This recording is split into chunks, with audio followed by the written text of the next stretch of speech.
चला तर आज आपण चटपटीत डाळ पालक अशी बनवणार आहोत की सर्वजण बोटं चाटून पुसून खातील, एवढी टेस्टी आणि करायला एकदम सोपी. पालक न खाणारे पण आवडीने खातील एवढी छान अशी पालकची गरगटी भाजी आज आपण बनवणार आहोत मैत्रिणींनो. चला तर मग आपण रेसिपीला सुरुवात करूया.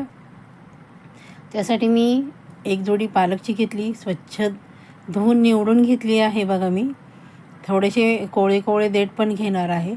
अशा प्रकारे आपण ती बारीक कट करून घ्यायची आहे. व्हिडिओ स्किप न करता पूर्ण व्हिडिओ पहा, म्हणजे तुम्हाला कळेल किती साधी सोपी अशी पालकची गरगटी भाजी आहे. आणि चव म्हणाल ना तर एक नंबरच. अगदी भाकरीबरोबर तर एवढी छान लागते की नाही.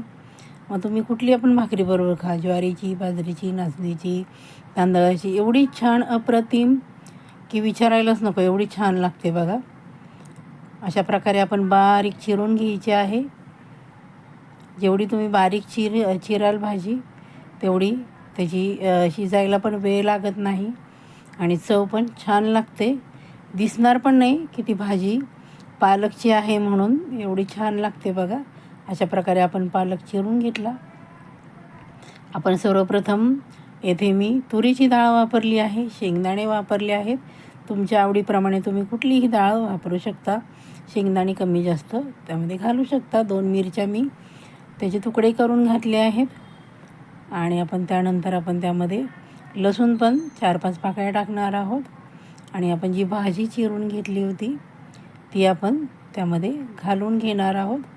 आणि आवश्यकतेप्रमाणे आपण त्यामध्ये पाणी घालणार आहोत, म्हणजे ती आपण छान अशी मंद गॅसवर शिजवून घेणार आहोत. तुम्हाला हवं असेल तर तुम्ही कुकरला पण लावू शकता. हे बघा, थोडंसं पाणी घातलं, गॅस सुरू केलं आणि पाणी उकळून छान अशी आपण मंद गॅसवरती भाजी शिजवून घेतली. त्यानंतर आपण फोडणी करणार आहोत. भाजी छान शिजून झाली आहे. जिरे टाकले, लसूण आपण ठेचून टाकला आहे त्यामध्ये. छान असं जिरेचा आणि लसणाचा तडका एक नंबर लागते बघा. तुम्हाला हवं असेल तर तुम्ही आले लसणाची पेस्ट घातली तरी चालेल. हिरवी मिरची मी इथे घेतली आहे. हिरवी मिरची पण माझी आपली तेलामध्ये भाजलेली आहे. जिरे आणि लसूण घालून छान भाजून घेतली आहे. अशा प्रकारे छान अशी मिरची लसूण आपला तेलामध्ये फ्राय करायचं. जेवढी तुम्ही भाजीला तडका छान द्याल तेवढी तुमची भाजी चवीला एक नंबर होते. ही खास टिप्स आहे मैत्रिणींनो. अशा प्रकारे आपलं छान असं मिरची लसूण भाजून झाला आहे. त्यानंतर हे बघा, अशा प्रकारे आपण भाजी शिजवून घेतली होती, त्याला आपण फोडणी दिली आहे. एवढा घमघमाट सुटला लसणाचा आणि हिरव्या मिरचीचा की अगदी भूक चाळवली, एवढी छान. त्यानंतर बघा, आपण मी त्यामध्ये टोमॅटो घातला होता, ते तुम्हाला दाखवायचं विसरला. हळद घातली आहे आणि आवडीप्रमाणे मी जाडसर शेंगदाण्याचं कूट घातलं आहे. आणि जी तुरीची डाळ आहे ती पण आपली शिजली आहे, कारण आपण मंद गॅसवर तिला 10 मिनटं झाकून ठेवून शिजवली होती. चवीप्रमाणे मीठ घातलं आहे. हे बघा, छान अशी आपली भाजी गरगटी भाजी. हे बघा, आपण छान अशी आता पुन्हा तिला एकसारखी शिजवून अजून घेणार आहोत, म्हणजे ते शेंगदाण्याचा कूट आहे तो छान असं एकजीव होईल. हे बघा किती सुंदर झाली. आणि त्यातले शेंगदाणे आहेत ना, ते तर खायला खूप आवडतात बघा, मला तर खूप आवडतात. हे बघा, आपण डिशमध्ये मी सर्व करते आहे.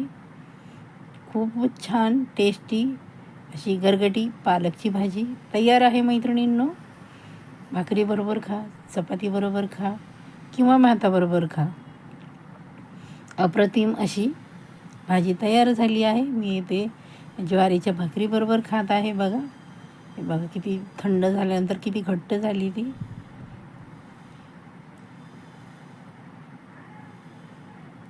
चला तर मग रेसिपी जरा जरी आवडली असेल तर पटकन एक लाईक करा, छानशी कमेंट करा. चॅनलला आपण अजूनही सबस्क्राईब केलं नसतं तर सबस्क्राईब करून घ्या.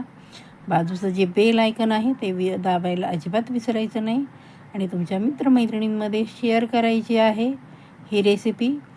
Bye bye. स्वस्त रहा, मस्त रहा.